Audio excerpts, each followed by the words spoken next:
Eka absen 13. Saya Herina Wahyandra, absen 35. Saya Anggita Ika Putri Rutini, absen 11.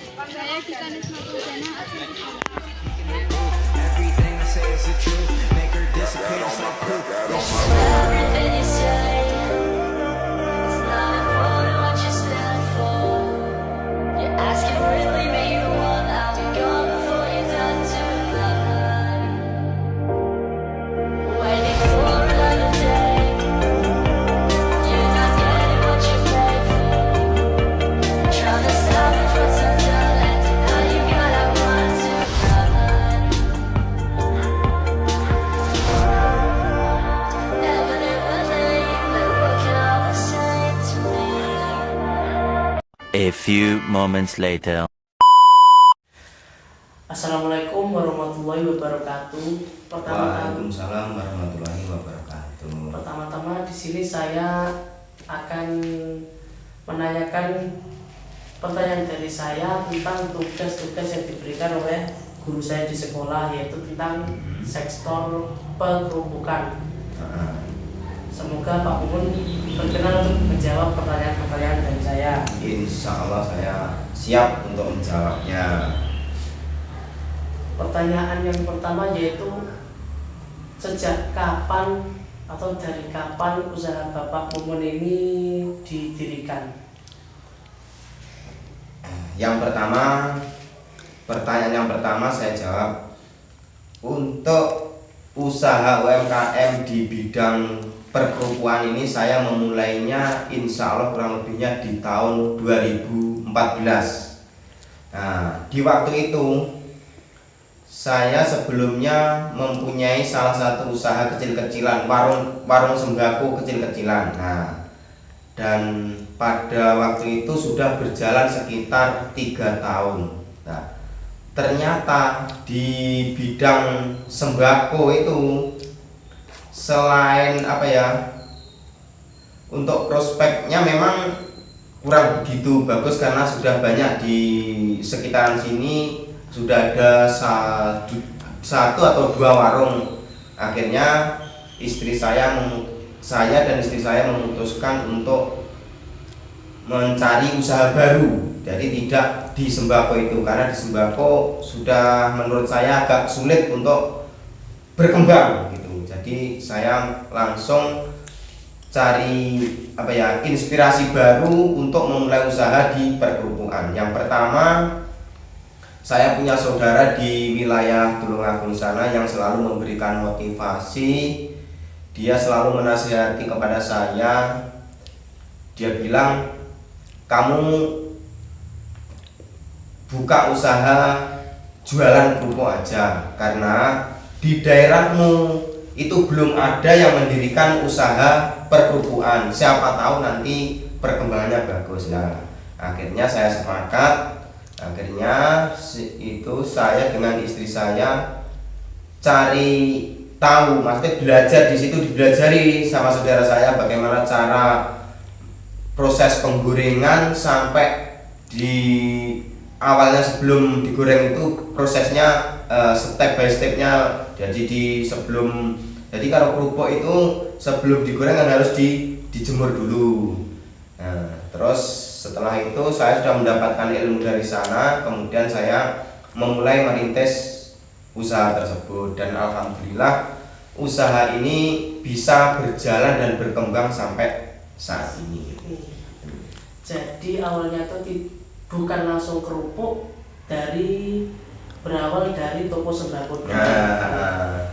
Jadi kalau di kerupuk ini Pak, tantangannya itu apa saja Pak? Tantangannya yang pertama kalau di daerah sini ya khususnya itu yang pertama dari cuaca. Soalnya di sini itu bisa dikatakan cuacanya sangat ekstrim, dalam artian selalu hujan ya. Jadi untuk penjemuran ini kita tidak bisa maksimal. Kalau mengandalkan untuk menjemur dengan melalui dijemur ya pakai sinar matahari, itu kita tidak bisa jualan. Nah, akhirnya kita putuskan membuat itu untuk oven. Nah, jadi kerupuk itu sebelum digoreng kita oven dulu. Nah, begitu.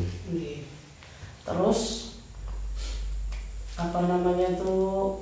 kalau modalnya itu kan juga bervariasi. Jadi modal Bapak Mumun untuk membuat usaha ini tuh berapa awalnya Pak? Itu kalau nominalnya saya kurang jelas ya, tapi yang jelas lumayan banyak karena yang pertama kita harus membeli itu ya apa untuk permodalan pertama peralatannya kayak wajan jadi yang besar, terus dengan sotelnya dengan apa namanya seroknya, terus kita harus membuat oven, terus kemudian kita untuk yang penggorengan yang pakai pasir, ini penggorengan tidak memakai minyak, itu kita harus membeli apa namanya mesinnya itu apa namanya ya. Jadi untuk membeli mesinnya untuk mutar itu, nah itu kurang lebih di waktu itu kisaran 3,5 juta sampai 4 juta harga mesin itu. Mesinnya saja. Nah, jadi kurang lebihnya di waktu itu dekat-dekat 8 juta modalnya di tahun itu loh, tahun 2014 begitu. Terus bagaimana cara Bapak memasarkan itu sehingga menjadi sebuah usaha yang dikenal tak hanya di daerah sini saja tapi di hingga Watulimo, Ndukuh dan sekitarnya itu bagaimana Pak? Yang pertama kita memulai berjualan langsung terjun ke pasar. Jadi kita tidak masuk ke toko-toko, enggak, langsung terjun ke tengah-tengah ke pasar. Jadi menurut inisiatif saya, kita berjualan kalau langsung ke pasar di waktu itu ya. Kan banyak pengunjung dari berbagai daerah ya, mungkin dari desa sana, akhirnya kan datang ke pasar tersebut. Nah, akhirnya dengan seiringnya waktu dari hari ke hari kita dikenal oleh masyarakat luas. Itu dengan waktu itu di 2014 kita belum mengenal yang namanya apa ya sosial media kayak zaman sekarang kan banyak untuk memasarkan melalui apa ya Facebook. Sebetulnya 2014 sudah ada Facebook tapi kan belum marak seperti saat ini ya itu. Jadi untuk yang akhir-akhir ini untuk lebih mengenalkan kepada masyarakat kita juga melalui sosial media, melalui Facebook, melalui TikTok, melalui pokoknya sosial media lainnya. Jadi awalnya itu berangkat dari sembako, terus cari-cari modal buat dagang kerupuk dan pemasaran langsung ke pasar. Kemudian bagaimana Anda melakukan pemasaran awal? Jadi sebelum ke pasar dititipkan ke toko atau bagaimana Pak? Enggak. Jadi untuk ke toko itu kita belum punya pemikiran untuk titip. Jadi langsung kita terjunnya ke pasar.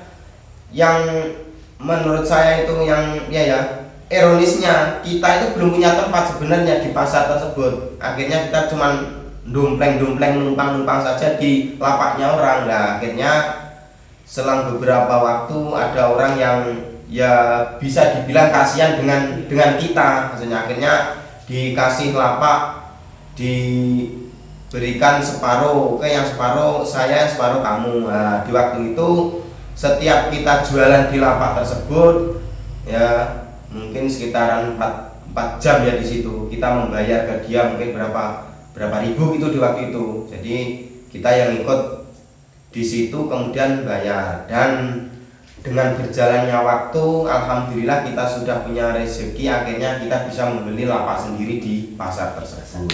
Begitu.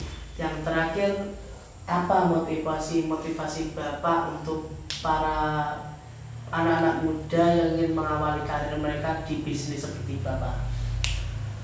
Pesan-pesannya untuk anak-anak zaman sekarang ya, anak-anak muda sekarang, jadi yang pertama harus punya kemauan ya, yang kedua punya modal, dan di situ disertai apa ya kesemangatan, oh aku pengen mencari uang dengan usahaku sendiri di situ.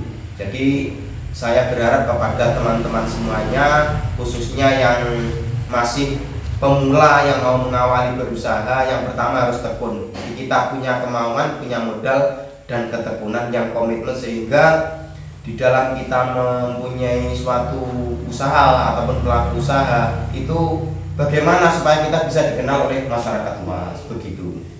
Terima kasih atas kerjasama Bapak, dan kira-kira saya akhiri di sini. Wassalamualaikum warahmatullahi wabarakatuh. Waalaikumsalam warahmatullahi wabarakatuh.